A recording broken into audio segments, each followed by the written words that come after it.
ಪದ್ಮಪುರಾಣದಲ್ಲಿ ಸೋಮಶರ್ಮ ಹಾಗೂ ಸುಮನ ಇವರಿಬ್ಬರ ಸಂವಾದವನ್ನು ತಿಳಿಸ್ಕೊಂಡು ಬರ್ತಾ ಇದ್ದಾರೆ. ಮಕ್ಕಳಿಲ್ಲ, ದುಡ್ಡಿಲ್ಲ ಅಂತ ಬಹಳ ದುಃಖಿತನಾಗಿದ್ದಂತಹ ಸೋಮಶರ್ಮನಿಗೆ ಸುಮನ ತಾನು ಒಳ್ಳೆಯ ಹಿತನುಡಿಗಳನ್ನು ಹೇಳಿ ಕಶ್ಯಪರ ಬಳಿ ಹೋಗಿ ಅಂತ ಕಳಿಸಿಕೊಟ್ಲು. ಕಶ್ಯಪರ ಬಳಿ ಹೋಗಿ ಸೋಮಶರ್ಮ ತನ್ನ ತೊಂದರೆ ಏನಿದೆ ಆ ದುಃಖವನ್ನು ಹೇಳಿಕೊಂಡಾಗ ಅವರು ನಿನ್ನ ಹಿಂದಿನ ಜನ್ಮದಲ್ಲಿ ನೀನು ಏನು ಮಾಡಿದ್ಯಾ ಅದನ್ನು ತಿಳಿಸ್ಕೊಂಡು ಹೋದರು. ಆಗ ಅವನಿಗೆ ಬಂದ ಒಂದು ಸಂಶಯ ಏನು ಅಂತ ಹೇಳಿದ್ರೆ, ಹೌದು, ಹಿಂದಿನ ಜನ್ಮದಲ್ಲಿ ನಾನು ಲೋಭಿಯಾಗಿದ್ದೆ, ಯಾರಿಗೇನು ಕೊಟ್ಟಿಲ್ಲ, ಅದಕ್ಕಾಗಿ ನನಗೀಗ ಏನು ಸಿಗಲಿಲ್ಲ. ಹಾಗಿದ್ರೂ ಕೂಡ ನಾನಿವತ್ತು ಬ್ರಾಹ್ಮಣನಾಗಿ ಹುಟ್ಟುಕೊಂಡು ಬಂದಿದ್ದೇನೆ. ವಾಸ್ತವಿಕವಾಗಿ ನಿಮ್ಮಂತ ಜ್ಞಾನಿಗಳೇನು ಹೇಳ್ತೀರಿ ಅಂದ್ರೆ, ಬ್ರಾಹ್ಮಣನಾಗಿ ಹುಟ್ಟಿ ಬರುವುದು ಕೂಡ ಬಹಳ ಜನ್ಮಗಳ ಪುಣ್ಯದ ಫಲ ಅಂತ ಹೇಳ್ತೀರಿ. ಹಾಗಿದ್ರೆ ನಾನು ಬ್ರಾಹ್ಮಣನಾಗಿ ಬಂದಿರಬೇಕು ಅಂದ್ರೆ ಏನೋ ಪುಣ್ಯ ಮಾಡಿರ್ಬೇಕಲ್ವಾ ಅಂತ ಅವನು ಪ್ರಶ್ನೆಯನ್ನ ಮಾಡ್ತಾನೆ. ಅದಕ್ಕೆ ಬಹಳ ಸುಂದರವಾಗಿ ಕಶ್ಯಪರು ತಾವು ಉತ್ತರವನ್ನ ಕೊಡ್ತಾರೆ. ನೋಡು, ಅದಕ್ಕೊಂದು ಕಾರಣ ಇದೆ, ನಾನು ಹೇಳ್ತೇನೆ. ಹಿಂದಿನ ಜನ್ಮದಲ್ಲಿ ನೀನು ಮಹಾಲೋಭಿಯನೂ ಆಗಿದ್ಯಾ, ಆದರೆ ನಿನ್ನಿಂದ ಒಂದು ಬಹಳ ಒಳ್ಳೆ ಕೆಲಸ ನಡೆದಿದೆ ಅಂತ ಹೇಳ್ತಾರೆ. ಏನಂದ್ರೆ, ನೀನು ನಿನ್ನ ಹೆಂಡತಿ ಮಕ್ಕಳೊಟ್ಟಿಗೆ ವಾಸ ಮಾಡ್ತಾ ಇರುವಂತಹ ಸಂದರ್ಭದಲ್ಲಿ ಒಬ್ಬ ಯಾರೋ ಯಾತ್ರೆಯನ್ನ ಮಾಡ್ತಾ ಇದ್ದಂತಹ ಒಬ್ಬ ಬ್ರಾಹ್ಮಣ, ಅದು ಎಂತಹ ಬ್ರಾಹ್ಮಣ ಅಂದ್ರೆ ಅನಘಃ ಅಂತ ಹೇಳ್ತಾರೆ. ಅಂದ್ರೆ ಯಾವುದೇ ಪಾಪಕರ್ಮವನ್ನ ಮಾಡದಂತಹ ಬ್ರಾಹ್ಮಣ, ಅಂದ್ರೆ ಸದ್ಬ್ರಾಹ್ಮಣ, ಒಳ್ಳೆಯ ಸದಾಚಾರವಂತನಾಗಿದ್ದಂತಹ ಸದ್ವಿಚಾರವಂತನಾದಂತಹ ಬ್ರಾಹ್ಮಣ, ಚೆನ್ನಾಗಿ ತಿಳ್ಕೊಂಡಿದ್ದ ಸಮೇತ. ಎಲ್ಲಕ್ಕಿಂತ ಮುಖ್ಯ ಏನು ಅಂತ ಹೇಳಿದ್ರೆ ವಿಷ್ಣು ಭಕ್ತಸ್ತು ಅಂತ ಹೇಳ್ತಾರೆ. ದೊಡ್ಡ ವಿಷ್ಣು ಭಕ್ತ ಅಂದ್ರೆ ವೈಷ್ಣವನಾಗಿದ್ದ, ಬಹಳ ದೊಡ್ಡ ವಿಷ್ಣು ಭಕ್ತನಾಗಿದ್ದ. ಆ ಭಗವಂತನಿಗೆ ಪ್ರೀತಿಕರವಾದಂತಹ ಧರ್ಮ ಏನಿದೆ ಅದನ್ನ ಮಾಡುವುದರಲ್ಲೇ ಆಸಕ್ತನಾಗಿದ್ದ. ಅದಕ್ಕೆ ಧರ್ಮಾತ್ಮ. ಅವನ ಮನಸ್ಸು ಬುದ್ಧಿ ಯಾವತ್ತು ದೇವರ ಬಗ್ಗೆ ಏನು ಮಾಡಬೇಕು ಅದನ್ನೇ ಮಾಡ್ತಾ ಇತ್ತು. ಅದೇ ಭಾಗವತ ಧರ್ಮ ಅಂತ ಹೇಳ್ತಾರೆ. ಭಗವಂತನಿಗೆ ಪ್ರೀತಿಕರವಾದ ಧರ್ಮ ಅದನ್ನೇ ಮಾಡ್ತಾ ಇದ್ದ ಅವನು. ಅಂತಹ ಒಬ್ಬ ವಿಷ್ಣು ಭಕ್ತನಾದಂತಹ, ವಿಷ್ಣುವಿನಲ್ಲೇ ಮನಸ್ಸನ್ನಿಟ್ಟಂತಹ ಧರ್ಮಾತ್ಮನಾದಂತಹ ಬ್ರಾಹ್ಮಣ ಹೀಗೆ ಯಾತ್ರೆಯನ್ನ ಮಾಡ್ತಾ ನಿನ್ನ ಬಳಿಗೆ ಬಂದ. ನಿನ್ನ ಮನೆಯ ಬಳಿಗೆ ಬಂದು, ನನಗೆ ಸ್ವಲ್ಪ ನೀವಿರ್ಲಿಕ್ಕೆ ಜಾಗವನ್ನ ಕೊಡ್ತೀರಾ ಅಂತ ಕೇಳ್ದ.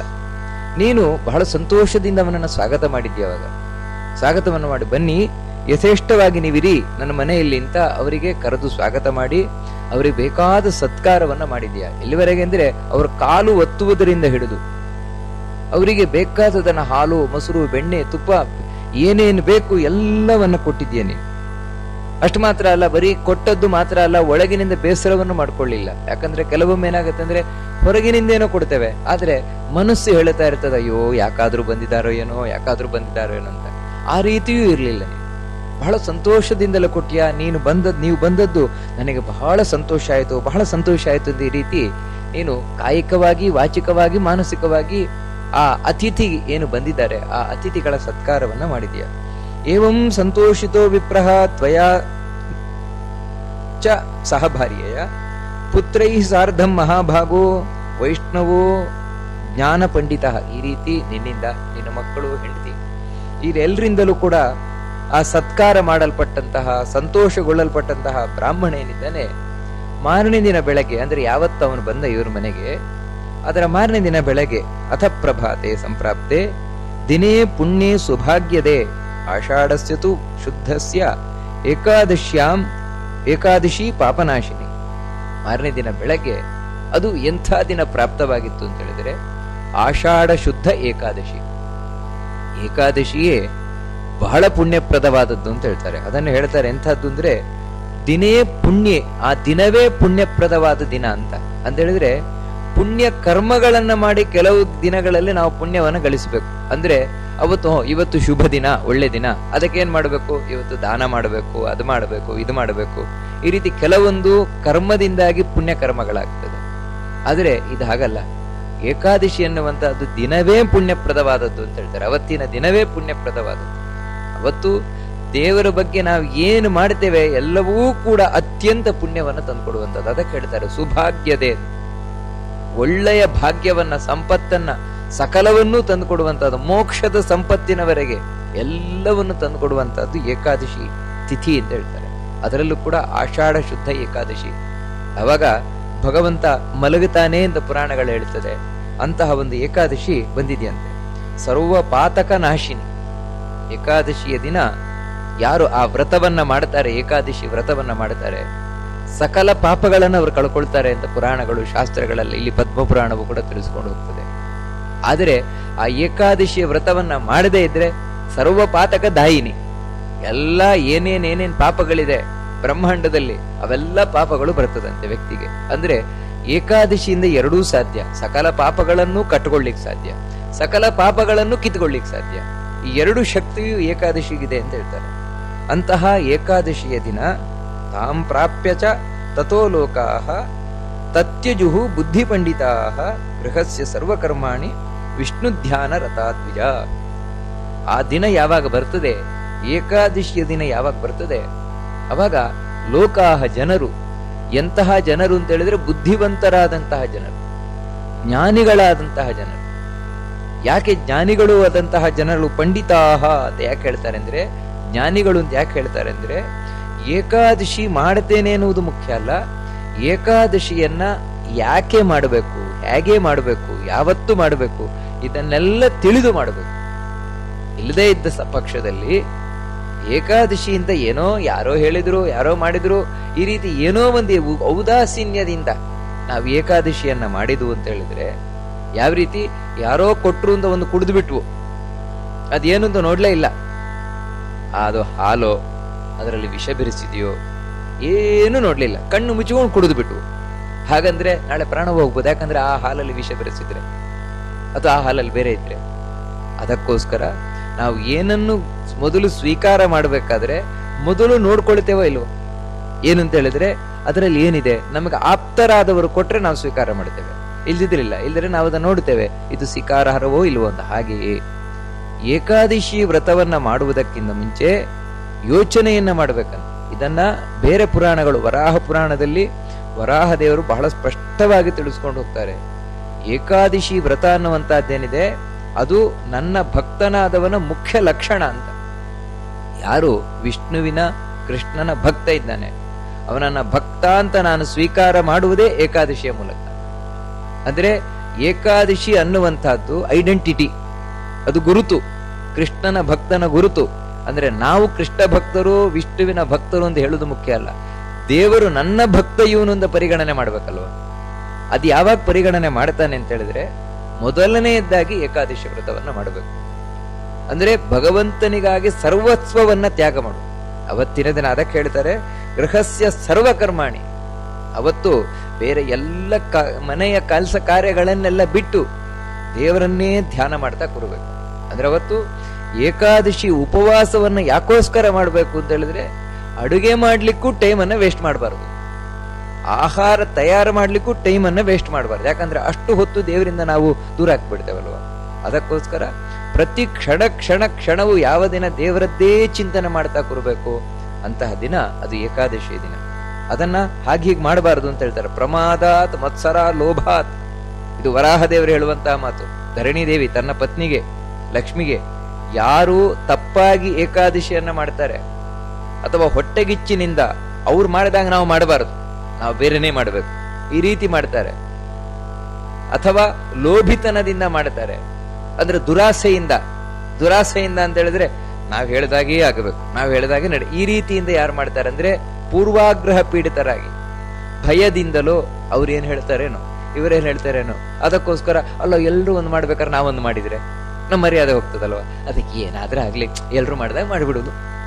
ಈ ರೀತಿ ಭಯದಿಂದಲೋ ಅಥವಾ ನಾಚಿಕೆಯಿಂದಲೋ ಅಥವಾ ತಪ್ಪಾಗಿಯೋ, ಅಂದ್ರೆ ತಪ್ಪಾಗಿಂದ್ರೆ ಸರಿಯೋ ತಪ್ಪು ಅಂತ ಲೆಕ್ಕವೇ ಮಾಡ್ಲಿಕ್ಕೆ ಹೋಗುದಿಲ್ಲ. ಮತ್ತೇನಂದ್ರೆ ಸುಮ್ಮನೆ ಮಾಡುದು, ಏಕಾದಶಿ ವ್ರತ ಅಂತ ಮಾಡುದು. ಈ ರೀತಿ ಯಾರು ಮಾಡ್ತಾರೆ ಅಂದ್ರೆ ಏಕಾದಶಿ ವ್ರತ ಮಾಡುವವರಿಗೆ ಹೇಳುದು. ಇನ್ ಯಾರು ಏಕಾದಶಿಯ ದಿನ ಭೋಜನವನ್ನ ಮಾಡ್ತಾರೆ ಅವರಿಗಂತೂ ಹೇಳಿ ಪ್ರಯೋಜನವೇ ಇಲ್ಲ ಅಂತ ಹೇಳ್ತಾರೆ. ಎಷ್ಟರ ಮಟ್ಟಿಗೆ ಅಂತ ಹೇಳಿದ್ರೆ ಪುರಾಣಗಳು ಹೇಳ್ತದೆ, ವರಂ ಸ್ವಮಾತೃಗಮನಂ. ಏಕಾದಶಿಯ ದಿನ ಆಹಾರವನ್ನ ಸ್ವೀಕಾರ ಮಾಡುವುದಕ್ಕಿಂತ ತನ್ನ ತಾಯಿಯೊಟ್ಟಿಗೆ ಮಲಗುವ, ಅಂದ್ರೆ ಕಾಮದ ಇಚ್ಛೆಯಿಂದ ತಾಯಿಯೊಟ್ಟಿಗೆ ಮಲಗುತ್ತಾನಲ್ವಾ ಒಬ್ಬ ಕೆಟ್ಟ ಮಗ, ಅವನು ವಾಸಿ ಅಂತ ಹೇಳ್ತಾರೆ. ಅದು ಮಹಾ ನೀಚ ಕೆಲಸ ಅದು. ಆ ರೀತಿ ಮನಸ್ಸಿನಲ್ಲಿ ಎಣಿಸುವುದು ನೀಚವಾದ ಕೆಲಸ.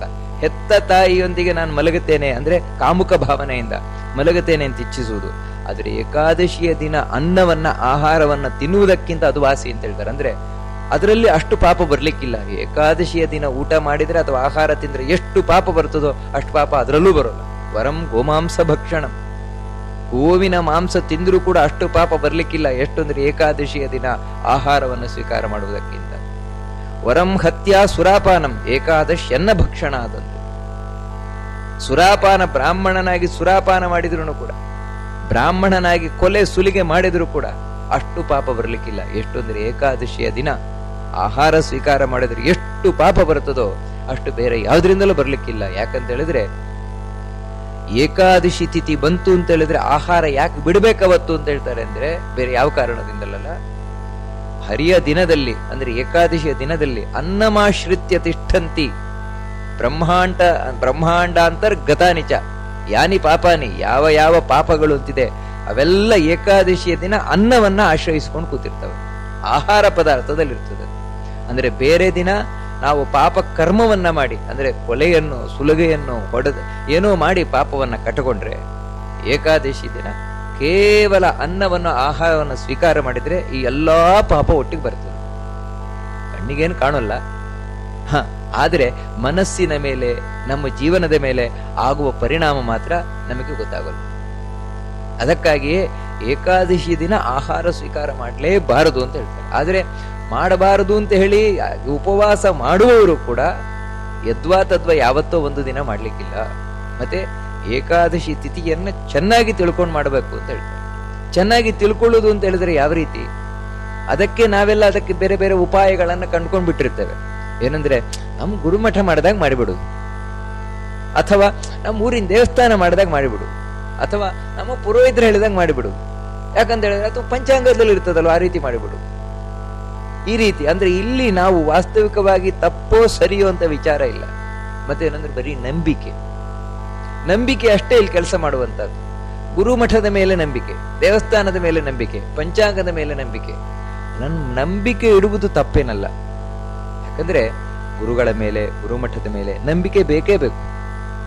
ಅಥವಾ ದೇವಸ್ಥಾನದಲ್ಲಿ ನಮ್ಮ ಊರಿನ ದೇವಸ್ಥಾನ ನಂಬಿಕೆ ಬೇಕು, ತಪ್ಪೇನಲ್ಲ. ಆದ್ರೆ ನಂಬಿಕೆಯಿಂದಲೇ ಯಾವುದು ಸತ್ಯ ಆಗುದಿಲ್ಲ, ಅದನ್ನ ನಾವು ಯಾವತ್ತೂ ತಿಳ್ಕೊಳ್ಬೇಕಾದ್ರು. ಇದನ್ನ ನಾವು ನೀವು ಹೇಳುವುದಲ್ಲ. ಉಪನಿಷತ್ ಕಾಲದಲ್ಲಿ ಒಬ್ಬ ಶಿಷ್ಯ 12 ವರ್ಷ ಗುರುಕುಲದಲ್ಲಿ ಓದಿ ಹೊರಗೆ ಹೋಗ್ಬೇಕಾದ್ರೆ ಗುರುಗಳವನಿಗೆ ಹೇಳುದೇ ಅದು, ನೋಡು ನಾನು ಏನು ಮಾಡಿದ್ದೇನೆ ಅದನ್ನೆಲ್ಲ ನೀನು ಮಾಡಬೇಡ. ಗುರುಗಳು ಮಾಡಿಬಿಟ್ಟಿದ್ದಾರೆ. ಇನ್ನು ನನಗೆ ಯೋಚನೆ, ಯಾಕಂದ್ರೆ ಗುರುಗಳ ಮೇಲೆ ಅಷ್ಟು ನಂಬಿಕೆ ಅವನಿಗೆ. ಅದಕ್ಕೆ ಗುರುಗಳು ಮಾಡಿದನ್ನು ನಾನು ಅದನ್ನು ಮಾಡಿಬಿಡ್ತೇನೆ. ಹಾ ಮಾಡ್ಲಿಕ್ಕೆ ಹೋಗ್ಬೇಡ. ಯಾನ್ಯನವದ್ಯಾನಿ ಕರ್ಮಾಣಿ ತಾನಿ ಸೇವಿತವ್ಯಾನಿ ನೋ ಇತರಾಣಿ. ಬಹಳ ಸುಂದರವಾಗಿ ಹೇಳ್ತಾರೆ. ನೋಡು ಶಿಷ್ಯ, ನಾನು ಮಾಡಿದ್ದನ್ನೆಲ್ಲ ಮಾಡಬೇಡ, ನಾನು ಮಾಡಿದ್ರಲ್ಲಿ ಯಾವುದು ಒಳ್ಳೆದಿದೆ ಅದನ್ನ ಮಾಡು ನೀನು ಅಂತ ಹೇಳಿದ್ರೆ, ಗುರುಗಳು ಏನ್ ಹೇಳ್ತಾರೆ ಅಂದ್ರೆ ಗುರುಗಳು ಮಾಡಿದ್ದನ್ನು ಕೂಡ ವಿಚಾರ ಮಾಡಿ ಮಾಡು ನೀನು. ಯಾಕಂತ ಹೇಳಿದ್ರೆ ನೋಡಿ, ಉಪನಿಷತ್ ಕಾಲದ ಋಷಿ ಹೇಳುವ ಮಾತು, ನನ್ನಿಂದಲೂ ತಪ್ಪು ನಡೆದಿರಬಹುದು, ಅದರಿಂದಾಗಿ ನಾನು ಮಾಡಿದ್ದೆಲ್ಲ ಸರಿ ಅಂತ ನಾನು ಹೇಳಲಿಕ್ಕೆ ತಯಾರಿಲ್ಲ. ಅದಕ್ಕೋಸ್ಕರ ನೀನು ವಿಚಾರ ಮಾಡು, ನೀನು ತಿಳಿಬೇಕು. ಗುರುಗಳು ಮಾಡಿದ್ದು ಸರಿ ಅಂದ್ರೆ ಹೇಗೆ ಸರಿ ತಿಳ್ಕೊಳ್ಬೇಕು, ತಿಳ್ಕೊಂಡು ಮತ್ತೆ ಮಾಡು, ಅವಾಗ ಅದು ಸಾರ್ಥಕ ಆಗುತ್ತೆ. ಯಾಕಂತ ಹೇಳಿದ್ರೆ ಗುರುಗಳು ಮಾಡಿದ್ದು ನಮಗೆ ಪ್ರಮಾಣ ಅಲ್ಲ, ಅವರು ಮಾಡಿದ್ದು ಇವರು ಮಾಡಿದ್ದು ಯಾವುದೂ ಪ್ರಮಾಣ ಅಲ್ಲ. ತಸ್ಮಾತ್ ಶಾಸ್ತ್ರಂ ಪ್ರಮಾಣಂತೆ, ಇದು ಭಗವದ್ಗೀತೆಯಲ್ಲಿ ಕೃಷ್ಣ ಹೇಳಿದ ಮಾತು. ಶಾಸ್ತ್ರದಲ್ಲಿ ಏನ್ ಹೇಳಿದೆ ಅದು ಪ್ರಮಾಣ. ಆ ಶಾಸ್ತ್ರದಲ್ಲಿ ಹೇಳಿದ ಹಾಗೆ ಗುರುಗಳು ಮಾಡಿದ್ರೆ ಆ ಪ್ರಮಾಣ ಇನ್ನೂ ಗಟ್ಟಿ ಆಯ್ತು, ಅದಿನ್ನೂ ನಮಗೆ ದೃಢ ಆಯ್ತು, ಕನ್ಫರ್ಮ್ ಆಯ್ತು. ಹೊರತು ಕೇವಲ ಗುರುಮಠ ಮುಂತಾದವುಗಳಿಂದಲೇ ಮಾಡುವುದಲ್ಲ. ಯಾಕಂದ್ರೆ ಮಧ್ವಾಚಾರ್ಯರು ಈ ವಿಷಯದಲ್ಲಿ ಬಹಳ ಸ್ಪಷ್ಟವಾಗಿ ತಿಳಿಸ್ಕೊಂಡು ಹೋಗ್ತಾರೆ. ಒಂದು ಏಕಾದಶಿ ಯಾವತ್ ಮಾಡಬೇಕು ಅನ್ನುವುದನ್ನ ಬೇರೆ ಯಾವ್ದ್ರಿಂದಲೂ ಅಲ್ಲ. ಮತ್ತೆ ಹೇಗೆ ಕಂಡುಕೊಳ್ಬೇಕು ಅಂದ್ರೆ ದೈವಜ್ಞೈ ಸಮುದೀರಿತ ಜ್ಞಾತ್ವಾ ವಿಪ್ರಾ ಸ್ಥಿತಿಂ ಸಮ್ಯಕ್. ಸಮ್ಯಕ್ ಯಾವತ್ ಏಕಾದಶಿ ಮಾಡಬೇಕು ಅನ್ನುವುದನ್ನ ಚೆನ್ನಾಗಿ ತಿಳ್ಕೊಳ್ಬೇಕು. ಒಳ್ಳೆ ದೈವ ಭಕ್ತರಾದಂತಹ, ಚೆನ್ನಾಗಿ ಜ್ಯೋತಿಷ್ಶಾಸ್ತ್ರವನ್ನ ಬಲ್ಲಂತಹ ಯಾರು ಜ್ಯೋತಿಷ್ಯರಿದ್ದಾರೆ, ದೈವ ಭಕ್ತರಾದ ಜ್ಯೋತಿಷ್ಯರು. ಯಾಕೆ ದೈವಜ್ಞರು ಅಂತ ಅವರಿಗೆ ಹೆಸರು. ದೈವಜ್ಞರು ಅಂತ ಹೇಳಿದ್ರೆ ಯಾವುದು ಕಣ್ಣಿಗೆ ಕಾಣದಿದೆ ಅದೃಷ್ಟ ಅಂತ ಅದನ್ನು ನಂಬಿದವರು, ಅಂದ್ರೆ ದೇವರ ಇಚ್ಛೆ ಏನೋ ಆಗು ಹೋಗುಗಳಿದೆ ಇದನ್ನೆಲ್ಲ ನಂಬಿದವರು, ಹೊರತು ನಾಸ್ತಿಕರಲ್ಲ. ಯಾಕೆ ಈ ನಾಸ್ತಿಕರು ಅಂತ ಹೇಳ್ತಾ ಈ ಮಾತನ್ನು ಒತ್ತು ಕೊಟ್ಟು ಹೇಳ್ತಾ ಇದ್ದೇನೆ ಅಂದ್ರೆ, ಇವತ್ತು ಎಷ್ಟೋ ಜ್ಯೋತಿಷಿಗಳು ನಾಸ್ತಿಕರಾಗಿರುತ್ತಾರೆ.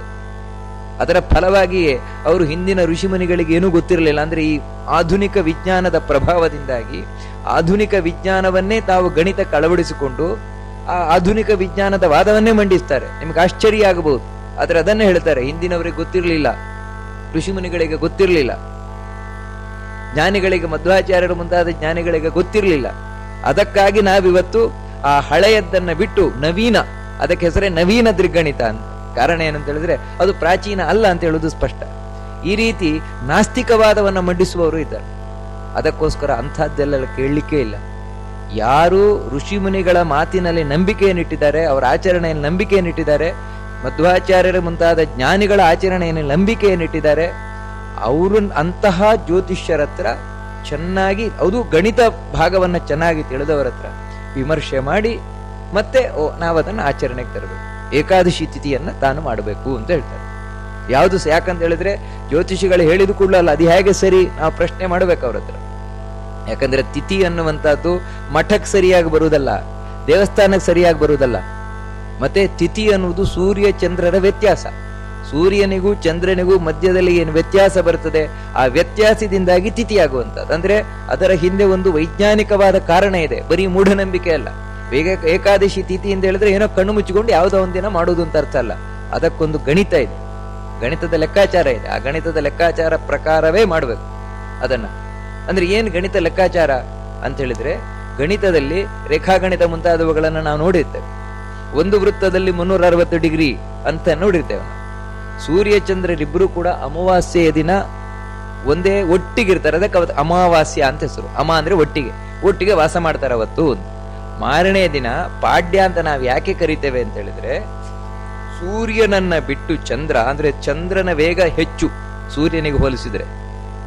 ಇಬ್ರು ಒಟ್ಟಿಗಿದ್ರು ಕೂಡ, ಇಬ್ರು ಒಂದೇ ಕಡೆ ನಿಂತಿರೋಲ್ಲ, ಮುಂದೆ ಹೋಗ್ತಾನೆ ಇರ್ತಾರಲ್ವ, ಹೋಗ್ತಾ ಇದ್ರು ಕೂಡ ಸೂರ್ಯ ಒಂದು ದಿನಕ್ಕೆ ಕೇವಲ 1 ಡಿಗ್ರಿ ಮಾತ್ರ ಹೋಗ್ತಾನೆ. ಆದರೆ ಅಷ್ಟೇ ಸಮಯದಲ್ಲಿ ಚಂದ್ರ 13 ಡಿಗ್ರಿ ಹೋಗಿರ್ತಾನೆ.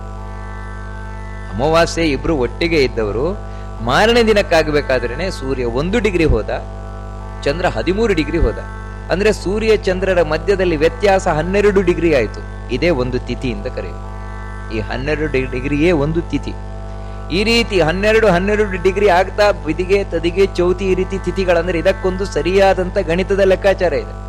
ಹಾಗೆ ಯಾವಾಗ 120 ಡಿಗ್ರಿ ಬರ್ತದೆ, ದಶಮಿ ಮುಗಿದು 120 ಡಿಗ್ರಿಗೆ ದಶಮಿ, 120 ಡಿಗ್ರಿಯಿಂದ 12 ಡಿಗ್ರಿ ಏಕಾದಶಿ, ಅದು ಯಾವಾಗ ಬರ್ತದೆ ತಿಳ್ಕೊಳ್ಬೇಕು. ಅದಕ್ಕೆ ಗಣಿತದ ಲೆಕ್ಕಾಚಾರ ಸರಿಯಾಗಬೇಕು. ಆ ಗಣಿತವೂ ಸರಿ ಇರಬೇಕು, ತಪ್ಪು ಗಣಿತ ಅಲ್ಲ. ಒಂದು ಗಣಿತ ಸರಿ ಇದೆ ಅಂತ ಲೆಕ್ಕಾಚಾರ ಮಾಡುವುದು ಯಾಕಂದ್ರೆ ನಮ್ಮ ಪ್ರಾಚೀನರ ಹಿಂದಿನಲ್ಲೂ ಮಾಡ್ಕೊಂಡ್ ಬಂದದ್ದು. ಒಂದು ಗಣಿತ ಸರಿ ಇದೆ ಅಂತ ಹೇಳುವುದಕ್ಕೆ ಅದರ ಪ್ರಕಾರ ಗ್ರಹಣ ಮುಂತಾದವುಗಳು ಬರಬೇಕು. ಯಾವ ಗಣಿತದ ಪ್ರಕಾರ ಗ್ರಹಣ ಬರ್ತಾ ಇದೆಯೋ, ಯಾವ ಗಣಿತದ ಪ್ರಕಾರ ಇಷ್ಟು ಗಂಟೆಗೆ ಸೂರ್ಯೋದಯ ಆಗತ್ತೆ, ಕರೆಕ್ಟ್ ಸೂರ್ಯೋದಯ ಆಗಬೇಕು ಆ ಸಮಯಕ್ಕೆ, ಇಷ್ಟು ಗಂಟೆಗೆ ಗ್ರಹಣ ಹಿಡಿಯುತ್ತೆ, ಆ ಗಂಟೆಗೆ ಕರೆಕ್ಟ್ ಹಿಡಿಬೇಕು, ಅದು ಸರಿಯಾದ ಗಣಿತ.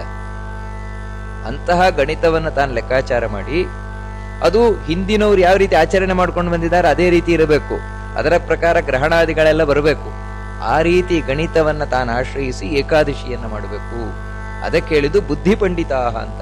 ಅಂದ್ರೆ ಜ್ಞಾನಿಗಳಾದಂಥವರು ಅವತ್ತು ಈ ರೀತಿ ತಿಥಿಯನ್ನ ಲೆಕ್ಕಾಚಾರ ಮಾಡಿ ಮತ್ತೆ ಏಕಾದಶಿಯನ್ನು ಹೇಗೆ ಮಾಡಬೇಕು ಅಂತ ತಿಳ್ಕೊಂಡು ಏಕಾದಶಿಯನ್ನು ಮಾಡಬೇಕು. ಅಂಥ ಒಬ್ಬ ದೊಡ್ಡ ಜ್ಞಾನಿಯಾದಂತಹ ಅತಿಥಿ ಇವರು ಮನೆಗೆ ಬಂದಿದ್ದ. ಅವನು ಏನ್ ಮಾಡಿದ ಅಂದ್ರೆ, ಅವತ್ತು ಏಕಾದಶಿಯ ದಿನ ಎಲ್ಲ ಕರ್ತವ್ಯಗಳನ್ನ ಬಿಟ್ಟು ಉಳಿದ ಏನ್ ಕರ್ತವ್ಯಗಳಿರುತ್ತೆ ಅಲ್ಲಿ ದೇವರದ್ದೇ ಅವತ್ತು ಆರಾಧನೆ, ದೇವರಿಗೋಸ್ಕರ ಮೀಸಲಾಗಿಡುವ ದಿನ. ಇಡೀ ಬದುಕನ್ನೇ ದೇವರಿಗೆ ನಾವು ಮುಡುಪಾಗಿಡಬೇಕು, ಸಾಧ್ಯ ಆಗದೇ ಇದ್ರೆ. ಯಾಕಂದ್ರೆ ಸಂಸಾರದಲ್ಲಿರುವವರಿಗೆ ಪ್ರತಿದಿನವೂ ದೇವರಿಗೆ ಮೀಸಲಾಗಿಡ್ಲಿಕ್ಕೆ ಆಗೋಲ್ಲ. ಏಕಾದಶಿ ಆದ್ರೂ ಕೂಡ ದೇವರಿಗೋಸ್ಕರವೇ ಮೀಸಲಿಡಬೇಕು. ಅಂದ್ರೆ ಏಕಾದಶಿ ಅಂದ್ರೆ ಬರೀ ಉಪವಾಸ ಮಾತ್ರ ಅಲ್ಲ, ದೇವರ ಚಿಂತನೆಗೋಸ್ಕರ ಮುಡುಪಾಗಿರುವ ದಿನ. ಉಪ ಅಂದ್ರೆ ಸಮೀಪ, ದೇವರ ಸಮೀಪ, ದೇವರ ಸಮೀಪದಲ್ಲಿ ದೇವರನ್ನ ಚಿಂತನೆ ಧ್ಯಾನವನ್ನ ಮಾಡ್ತಾ ಇರುವಂತಹ ದಿನ ಏಕಾದಶಿಯ ದಿನ. ಅಂಥ ಏಕಾದಶಿಯ ದಿನ ಅವರು ದೇವರ ಉತ್ಸವವನ್ನ ಮಾಡಿದಂತೆ. ಅಂದ್ರೆ ದೇವರ ಉತ್ಸವವನ್ನ ಮಾಡಬೇಕು. ಹೇಗಂತ ಹೇಳಿದ್ರೆ, ಬೆಳಗಾತ ಎದ್ದು ತಾನು ನದಿಯಲ್ಲಿ ಸ್ನಾನ ಮಾಡ್ಲಿಕ್ಕೆ ಹೋದ. ಏಕಾದಶಿಯ ದಿನ ನಾರಾಯಣ ಪಂಡಿತಾಚಾರ್ಯರು ಹೇಳಿದ್ದಾರೆ 3 ಹೊತ್ತು ಸ್ನಾನ ಮಾಡಬೇಕು, ಬೆಳಗ್ಗೆ ಮಧ್ಯಾಹ್ನ ಸಾಯಂಕಾಲ 3 ಹೊತ್ತು ಸ್ನಾನ ಮಾಡಬೇಕು. ಇವನ್ ಯಾವಾಗ ನದಿಗೆ ಸ್ನಾನ ಮಾಡ್ಲಿಕ್ಕೆ ಹೋದ, ಅವಾಗ ಈ ಸೋಮಶರ್ಮ ಏನಿದ್ದಾನ, ಅವನ ಹೆಂಡತಿ ಮಕ್ಕಳು ಹೋದ ಜನ್ಮದಲ್ಲಿ ಬನ್ನಿ ನಾವು ಸ್ನಾನ ಮಾಡೋಣ ಅಂತ ಹೇಳಿದ್ರು. ಆಯ್ತು ಅಂತ ಇವನು ಹೋಗಿ ಆ ಅತಿಥಿಗಳೇನು ಬಂದಿದ್ದಾರೆ ದೊಡ್ಡ ಜ್ಞಾನಿಗಳು, ಅವರೊಟ್ಟಿಗೆ ಸ್ನಾನವನ್ನ ಮಾಡಿದ. ಅವರು ಅವತ್ತು ಏಕಾದಶಿ ವ್ರತವನ್ನ ಮಾಡ್ತಾ ಇದ್ದಾರೆ. ಏಕಾದಶಿ ಅಂದ್ರೆ ಬರೀ ಉಪವಾಸ ಮಾತ್ರ ಅಲ್ಲ, ಇದನ್ನ ನಾವು ಒತ್ತು ಕೊಟ್ಟು ತಿಳ್ಕೊಳ್ಬೇಕಾದದ್ದು. ನಮ್ಮ ಪ್ರಕಾರ ಇವತ್ತು ಏಕಾದಶಿ ಅಂದ್ರೆ ಬರೀ ಊಟ ಬಿಟ್ಟು ಕೂತ್ಕೊಳ್ಳೋದು. ಬರೀ ಊಟ ಬಿಟ್ಟು ಕೂರುವುದಲ್ಲ, ಆಹಾರ ಬಿಟ್ಟು ಕೂರುವುದಲ್ಲ, ಮತ್ತೆ ದೇವರ ಚಿಂತನೆಯನ್ನ ಮಾಡ್ಲಿಕ್ಕೋಸ್ಕರ ಊಟ ಬಿಡು. ಮುಖ್ಯ ಉದ್ದೇಶ ಅದು. ದೇವರ ಚಿಂತನೆಯನ್ನು ಮಾಡುವುದು ಬಹಳ ಮುಖ್ಯ. ಅದಕ್ಕಾಗಿ ಎಲ್ಲ ಭೋಗಗಳನ್ನ ತ್ಯಾಗ ಮಾಡು. ದೇವರೇ, ನಾನು ನಿನಗೋಸ್ಕರ ಎಲ್ಲ ಭೋಗಗಳನ್ನ ತ್ಯಾಗ ಮಾಡ್ತಾ ಇದ್ದೇನೆ ಅಂತ ತಿಳಿಸಿಕೊಡುದು. ನಾನೇ ನಿನ್ನ ಭಕ್ತ ಅಂತ. ಅದು ದೇವರ ಚಿಂತನೆ ಮಾಡುವ ಮೂಲಕ ಸಾಧ್ಯ ಆಗತ್ತೆ, ಬರೀ ಆಹಾರ ಬಿಡುವ ಮೂಲಕ ಅಲ್ಲ. ಶ್ರುತೇ ತಸ್ಮಿನ್ ಮಹಾಪುಣ್ಯೆ ಭಾರ್ಯಾ ಪುತ್ರೇಸ್ತು ಪ್ರೇರಿತಃ ಸಂಸರ್ಗ ತಸ್ಯ ವಿಪ್ರಸ್ಯ ವ್ರತಮೇತ ಸಮಾಚರ ತದಾಕರಣ್ಯ ಮಹಾದ್ವಾಕ್ಯಂ ಸರ್ವಪುಣ್ಯ ಪ್ರದಾಯಕಂ ವ್ರತಮೇತತ್ ಕರಿಷ್ಯಾಮಿ ಇತಿ ನಿಶ್ಚಿತ ಮಾನಸಃ ಭಾರ್ಯಾ ಪುತ್ರೇ ಸಮಂ ಗತ್ವಾ ನದ್ಯಾ ಸ್ನಾನಂ ಕೃತಂ ತ್ವಯಾ ಹೃಷ್ಟೇ ಮನಸಾ ವಿಪ್ರ ಪೂಜಿತೋ ಮಧುಸೂದನಃ. ಆ ಎಲ್ಲ ಮಕ್ಕಳೊಟ್ಟಿಗೆ, ಹೆಂಡತಿಯೊಟ್ಟಿಗೆ, ಆ ಯಾರು ಜ್ಞಾನಿಗಳಿದ್ದಾರೆ ಅವರೊಟ್ಟಿಗೆ ತಾನು ಸ್ನಾನವನ್ನ ಮಾಡಿದ. ಸ್ನಾನವನ್ನ ಮಾಡಿ ಅದು ಹೇಗೆಂದ್ರೆ ಬಹಳ ಸಂತೋಷ ಪಟ್ಟನಂತೆ. ನಂತರ ಬಂದು ಜಪ ಮುಂತಾದವುಗಳನ್ನು, ವಿಶೇಷವಾಗಿ ವೈಷ್ಣವ ಮಂತ್ರ ಜಪಗಳೇನಿದೆ ಆ ಮಂತ್ರ ಜಪವನ್ನೆಲ್ಲ ಮಾಡಿದ. ದೇವರ ಪೂಜೆಯನ್ನ ಮಾಡಿದ್ದಂತೆ. ಹೃಷ್ಟೇನ ಮನಸ ಅಂತ ಹೇಳ್ತಾರೆ ನೋಡಿ. ಏಕಾದಶಿಯ ದಿನ ಖುಷಿಯಿಂದ ಇರಬೇಕಂತೆ. ನಮಗೇನು ಅಂದ್ರೆ ಏಕಾದಶಿ ಉಪವಾಸ ಮಾಡುವವರೆಗೂ ಕೂಡ ಬೆಳಗಿಂದಲೇ ಮುಖ ಬಾಡಿರ್ತದೆ. ಅಯ್ಯೋ, ಇವತ್ತು ಏಕಾದಶಿ ಉಪವಾಸ, ಏಕಾದಶಿ ಉಪವಾಸ, ಈ ರೀತಿ ಅವರ ಮನಸ್ಸಿನಲ್ಲಿರ್ತದೆ. ಯಾವತ್ತೂ ಇಂಥ ಭಾವನೆ ಇರಬಾರದು. ದೇವರಿಗೋಸ್ಕರ ಖುಷಿಯಲ್ಲಿ ತ್ಯಾಗ ಮಾಡಬೇಕು. ಅದ್ರ ಹಿಂದೆ ದುಃಖ ಇರಬಾರದು. ಯಾಕಂದ್ರೆ ದೇವರಿಗೋಸ್ಕರ ಇದು ಭಕ್ತಿಯನ್ನು ತೋರಿಸುವಂತದ್ದು. ಇವನಿಗೆ ಆ ಭಕ್ತಿ ಇದೆ ಸೋಮಶರ್ಮನಿಗೆ, ಆದ್ರೆ ಯಾವುದೋ ಪ್ರಾರಬ್ಧದಿಂದ ಲೋಭಿತನವನ್ನು ಅಂಟ್ಕೊಂಡ್ಬಿಟ್ಟಿದೆ. ಆ ಭಕ್ತಿಯಿಂದಾಗಿ ಖುಷಿಯಿಂದ ದೇವರ ಪೂಜೆ ಮಾಡಿದ್ನಂತೆ ಅವತ್ತು. ಅದು ಹೇಗೆ ಮಾಡಿದಾನೆ ಅಂತ ಹೇಳಿದ್ರೆ, ಸರ್ವೋಪಹಾರೈಹಿ ಪುಣ್ಯಶ್ಚ ಗಂಧ ಧೂಪಾದಿಭಿಸ್ತತ. ಅವತ್ತು ವಿಶೇಷವಾಗಿ ಗಂಧ, ಪುಷ್ಪ, ಧೂಪ, ದೀಪ ಎಲ್ಲ ದೇವರಿಗೆ ಅರ್ಚನೆ ಮುಂತಾದವುಗಳನ್ನು ಮಾಡಿದ್ದಾನೆ. ಅಂದ್ರೆ ಏಕಾದಶಿಯ ದಿನ ಉಳಿದ ದನಗಳಿಗಿಂತಲೂ ಹೆಚ್ಚಾಗಿ ದೇವರ ಪೂಜೆಯನ್ನು ಮಾಡಬೇಕು. ಇವತ್ತು ನಮಗೇನು ಅಂತ ಹೇಳಿದ್ರೆ ಏಕಾದಶಿ ದಿನ ಬೇಗ ಪೂಜೆ ಮುಗಿಸ್ಬಿಡ್ತೇವೆ. ಯಾಕಂದ್ರೆ ರಗಳೆ ಮುಗೀತು ಅಂತ. ನಮಗೆ ಪೂಜೆ ಅನ್ನೋದು ರಗಳೆ. ಅದಕ್ಕೋಸ್ಕರ ಎಷ್ಟೋ ದೇವಸ್ಥಾನ ಮಠಗಳಲ್ಲಿಯೂ ಕೂಡ ಏಕಾದಶಿ ದಿನ ಬೆಳಗ್ಗೆ ಬೇಗ ಪೂಜೆ ಮುಗಿದು ಬಿಡ್ತದೆ. ಆದ್ರೆ ವಾಸ್ತವಿಕವಾಗಿ ಏಕಾದಶಿಯ ದಿನ ನಾವು ವಿಸ್ತಾರವಾಗಿ ಪೂಜೆಯನ್ನು ಮಾಡಬೇಕು. ಅರ್ಚನೆ ಮುಂತಾದವುಗಳನ್ನೆಲ್ಲ ವಿಶೇಷವಾಗಿ ಮಾಡಬೇಕು. ಯಾಕಂದ್ರೆ ದೇವರ ಆರಾಧನೆಗೋಸ್ಕರ ಇರುವ ದಿನ. ಅವತ್ತು ದೇವರ ಆರಾಧನೆಯನ್ನು ವಿಶೇಷವಾಗಿ ಮಾಡದೇ ಇದ್ದ ಪಕ್ಷದಲ್ಲಿ ಆ ರೀತಿ ದೇವರ ಪೂಜೆಯನ್ನು ಖುಷಿಯಿಂದ ವಿಶೇಷವಾಗಿ ಮಾಡಿದ್ದಾನೆ. ಆನಂತರ ಅವತ್ತು ರಾತ್ರಿಯಲ್ಲಿ, ಅಂದ್ರೆ ದಿನ ಇಡೀ ದೇವರ ಚಿಂತನೆಯನ್ನ ಮಾಡ್ತಾ ರಾತ್ರಿ ಆ ಜ್ಞಾನಿಗಳೊಟ್ಟಿಗೆ ಜಾಗರಣೆಯನ್ನ ಮಾಡಿದ್ದಾನೆ. ದೇವರಿಗೋಸ್ಕರ ನಿದ್ರೆಯನ್ನು ತ್ಯಾಗ ಮಾಡುವುದು. ಅದನ್ನು ನಾರಾಯಣ ಪಂಡಿತಾಚಾರ್ಯರು ಹೇಳ್ತಾರೆ, ಯಥಾಶಕ್ತಿ ಆದ್ರೂ ಜಾಗರಣೆ ಮಾಡಬೇಕು ಅಂತ.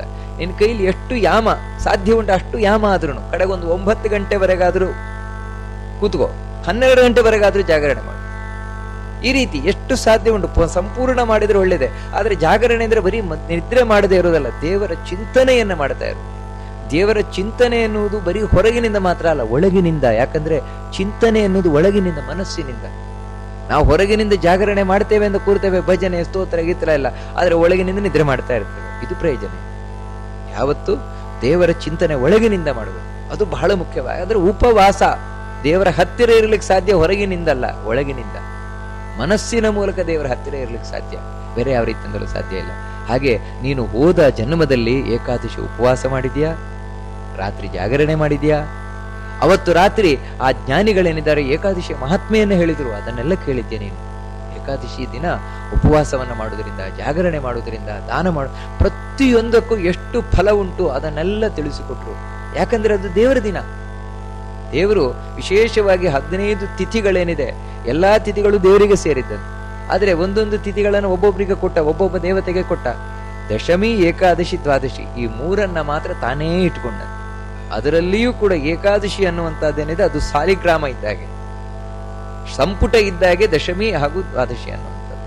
ಅದಕ್ಕಾಗಿ ದೇವರಿಗೋಸ್ಕರ ಯಾರು ಏಕಾದಶಿಯ ದಿನ ಉಪವಾಸ ಮಾಡುವುದಿಲ್ಲ ಅವನನ್ನ ದೇವರು ತನ್ನ ಭಕ್ತ ಅಂತ ಪರಿಗಣನೆ ಮಾಡುವುದೇ ಇಲ್ವಂತೆ. ಅಷ್ಟು ಮಾತ್ರ ಅಲ್ಲ, ಏಕಾದಶಿ ಯಾರು ಊಟ ಮಾಡ್ತಾನೆ, ಆಹಾರ ಸ್ವೀಕಾರ ಮಾಡ್ತಾನೆ, ವರಾಹ ದೇವರು ಹೇಳ್ತಾರೆ ಮಮ ದ್ರೋಹಿ ನ ಸಂಶಯ ಅಂತ.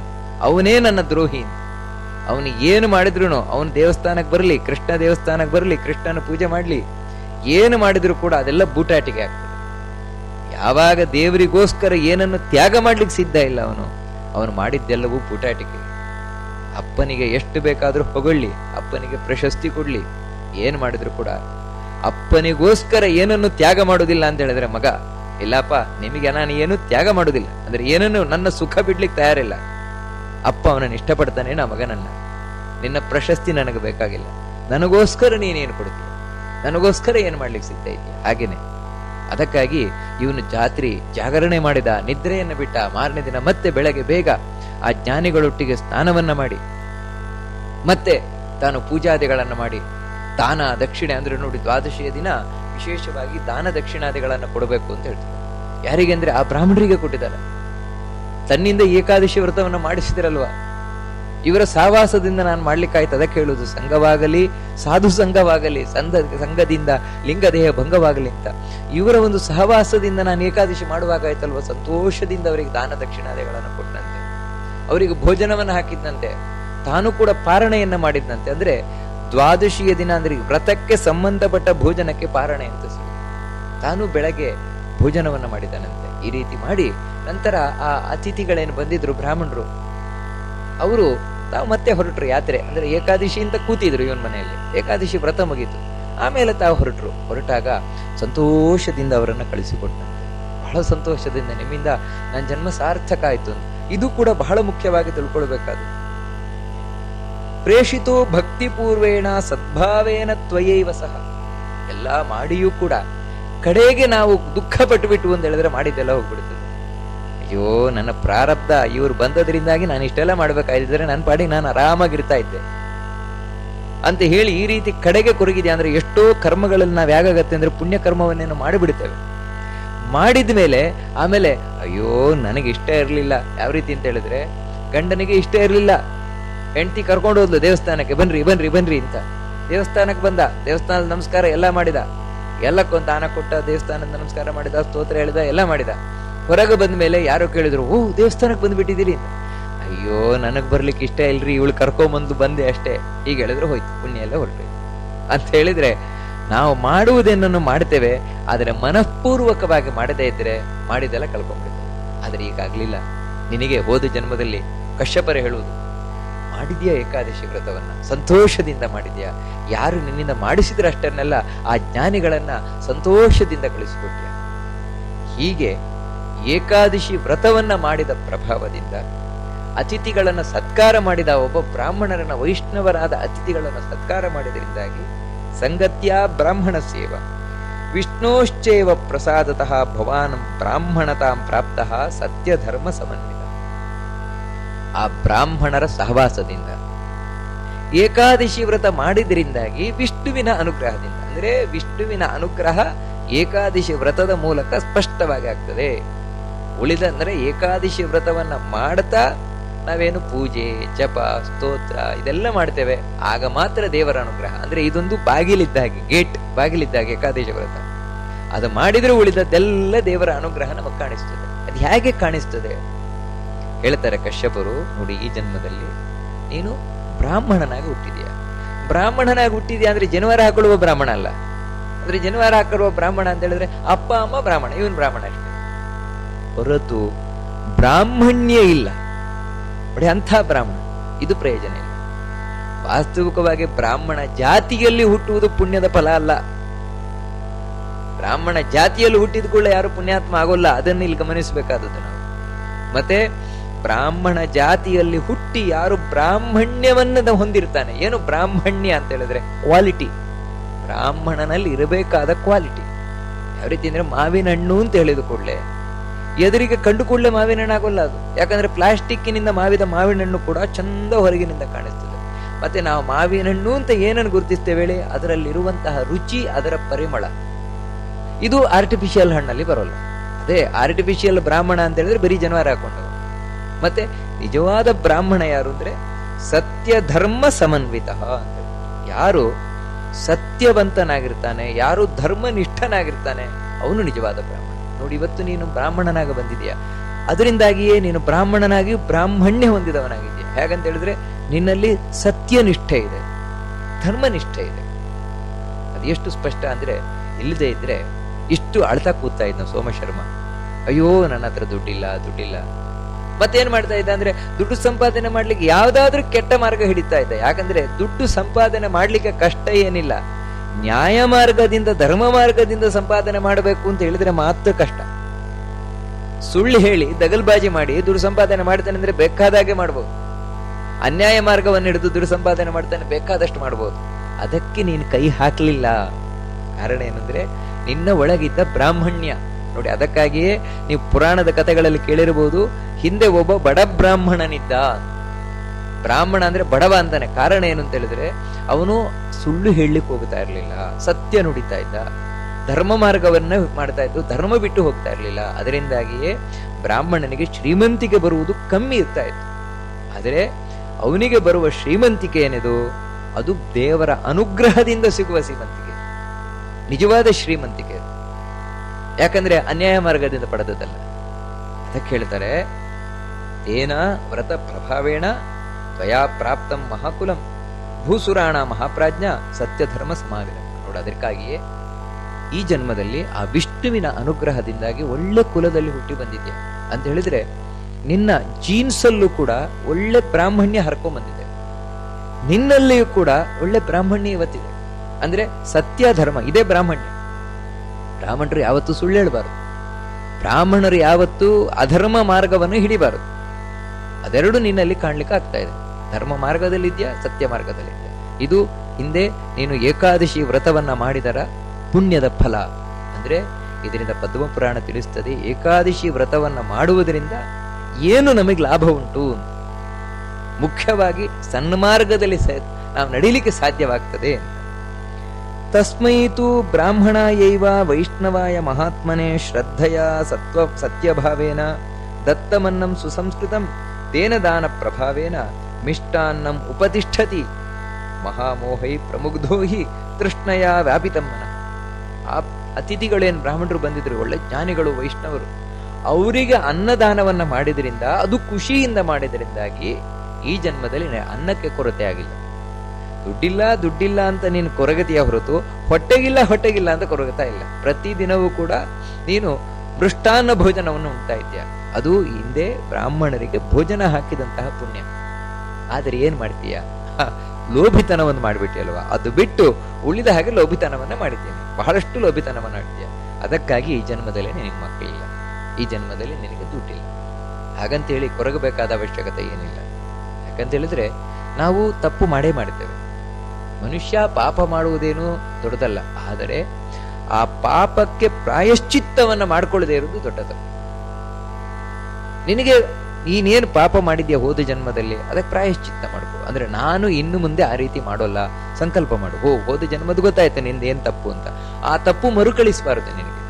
ಅಷ್ಟು ಮಾತ್ರ ಅಲ್ಲ, ನೀನ್ ಏನು ಪಾಪ ಮಾಡಿದ ಅದನ್ನು ತೊಳೆದುಕೊಳ್ಳಿಕ್ಕೆ ಬೇಕಾದ ಕಾರ್ಯಕ್ರಮ ಮಾಡ್ಕೊ. ಅದೇನು, ನನ್ನ ಪಾಪವನ್ನು ಹೇಗೆ ತೊಳೆದುಕೊಳ್ಬಹುದು, ಅದಕ್ಕಿರುವುದು ಒಂದೇ ಸುಲಭವಾದಂತಹ ಉಪಾಯ.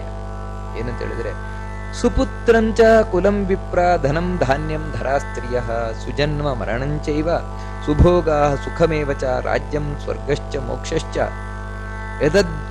ಯದ್ಯದ್ ದುರ್ಲಭಮೇವ ಚ ಪ್ರಸಾದ ತಸ್ಯ ದೇವಸ್ಯ ವಿಷ್ಣೋಶ್ಚೇವ ಮಹಾತ್ಮನಃ ತಸ್ಮಾದ್ ಆರಾಧ್ಯ ಗೋವಿಂದಂ ನಾರಾಯಣ ಮನಾಮಯಂ ಪ್ರಾಪ್ಸ್ಯಸಿ ತ್ವಂ ಪರಂ ಸ್ಥಾನಂ ತದ್ವಿಷ್ಣೋ ಪರಮಂ ಪದಂ. ನೋಡಿ, ಅದರಿಂದಾಗಿ ನೀನು ವಿಶೇಷವಾಗಿ ವಿಷ್ಣುವಿನ ಆರಾಧನೆಯನ್ನ ಮಾಡು ಅಂತ ಹೇಳ್ತಾ ಇದ್ದಾರೆ ಕಶ್ಯಪರು. ಯಾಕೆ ಅಂತ ಹೇಳಿದ್ರೆ, ವಿಷ್ಣುವಿನ ಆರಾಧನೆಯಿಂದ ನಿನಗೆ ಸಕಲವೂ ಕೂಡ ದೊರಕುತ್ತದೆ. ಬೇರೆಯವರ ಆರಾಧನೆ, ಬೇರೆ ದೇವತೆಗಳ ಆರಾಧನೆಯನ್ನು ಮಾಡಿದರೆ ಸಿಗುವುದಿಲ್ಲ ಅಂತಲ್ಲ, ನಿನ್ನ ಮನಸ್ಸಿನ ಅಭಿಲಾಷೆ ಪೂರ್ಣ ಆಗುತ್ತೆ. ನಿನಗೆ ಮನಸ್ಸಿನಲ್ಲಿ ಏನಿದೆ ಅದನ್ನು ಕೊಟ್ಟರು, ಆದರೂ ಕೂಡ ಅಲ್ಲೂ ವ್ಯತ್ಯಾಸ ಇದೆ. ಏನಂದ್ರೆ ಸುಪುತ್ರಂ ಅಂತ ಹೇಳ್ತಾರೆ. ಮಕ್ಕಳು ಪಡಿಲಿಕ್ಕೆ ಅಂದ್ರೆ ಸಾಮಾನ್ಯವಾದ ಒಂದು ಮಗು ಹುಟ್ಟಬೇಕು ಅಂತ ಹೇಳಿದ್ರೆ ಯಾವ ದೇವತೆಗಳ ಆರಾಧನೆಯೂ ಬೇಕಾಗಿಲ್ಲ. ಮತ್ತೆ ಗಂಡ ಹೆಂಡತಿ ಕೂಡಿದ್ರೆ ಸಾಕು, ಮಕ್ಕಳಾಗಿ ಬಿಡ್ತಾರೆ. ಆದರೆ ಒಳ್ಳೆಯ ಮಗ ಬೇಕು ಅಂತ ಹೇಳಿದ್ರೆ ನೀನು ದೇವತೆಗಳ ಆರಾಧನೆಯನ್ನು ಮಾಡಬೇಕು. ಅಲ್ಲ, ತುಂಬಾ ಒಳ್ಳೆ ಮಗ ಬೇಕು, ತುಂಬಾ ಒಳ್ಳೆ, ಅದೆಂತ ತುಂಬಾ ಒಳ್ಳೆ ಮಗ ಅಂದ್ರೆ ಎಂಥವ ಅದನ್ನು ಮುಂದೆ ತಿಳಿಸ್ತಾರೆ. ಈ ದಂಪತಿಗಳಿಗೂ ಒಬ್ಬ ಮಗ ಆಗುತ್ತಾನೆ, ಅವನು ಎಂಥ ಮಗ ಅಂತ ತಿಳಿಸ್ತಾರೆ. ತುಂಬಾ ಒಳ್ಳೆ ಮಗ ಅಂದ್ರೆ ಅದಾಗಬೇಕಾ, ಅದು ವಿಷ್ಣುವಿನ ಅನುಗ್ರಹದಿಂದ. ಬೇರೆ ರೀತಿಯಿಂದ ನಿನಗಂತ ತುಂಬಾ ಒಳ್ಳೆ ಮಗ ಸಿಗ್ಲಿಕ್ಕೆ ಸಾಧ್ಯ ಇಲ್ಲ.